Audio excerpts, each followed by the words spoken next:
आज की कविता 5000 साल पुरानी है। ये कविता उस महान व्यक्ति की है जिन्हें अधर्म बताकर मिट्टी में मिला दिया गया, ऐसी जो कि क्षत्रियों को भी जीत सकते थे, जो भगवान को स्वयं भीख दे सकते थे। यह कविता उनकी है जी, कर्ण। तो मैं शुरू करती हूं कि 5000 साल पुरानी महाभारत की बात बताती हूँ। 5000 साल पुरानी महाभारत की बात बताती हूँ। कर्ण के मुख से कर्ण का अस्तित्व सुनाती हूँ। तो देखिए कर्ण क्या कहते हैं कि था भगवान सूर्य का अंश में, जननी मेरी कुंती थी, कहलाता था सूत पूत में, हर चीजों से था अछूत में। धन्य हुआ जो पिता अदरक ने मुझको पाया था, माँ राधा ने मुझे सीने से लगाया था। धन्य हुआ जो पिता अदरक ने मुझको पाया था, माँ राधा ने मुझे सीने से लगाया था। धनुर्धर बनने को मैं गुरुद्रोण के पास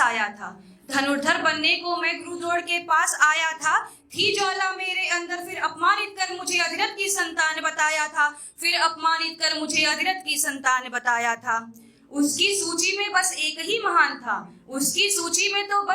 महान था, उसको ही महान बताया था। फिर क्यों एकलव्य का अंगूठा मांग के अर्जुन को सर्वश्रेष्ठ बनाया था।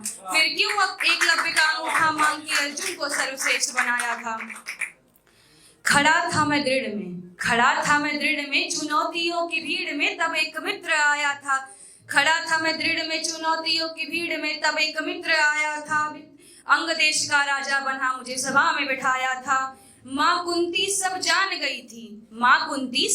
गई थी, देखते ही पुत्र को पहचान गई थी। मैं भी मन ही मन हर्षाया था, कैसी ये शंकर की लीला थी, लोकलाज से ही पुत्र को ना अपनाया था।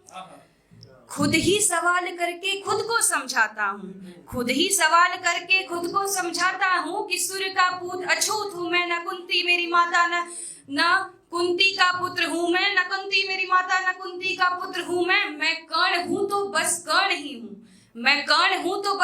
ही हूँ और अधिरथ मेरे दाता हैं। उठाया धनुष दान दी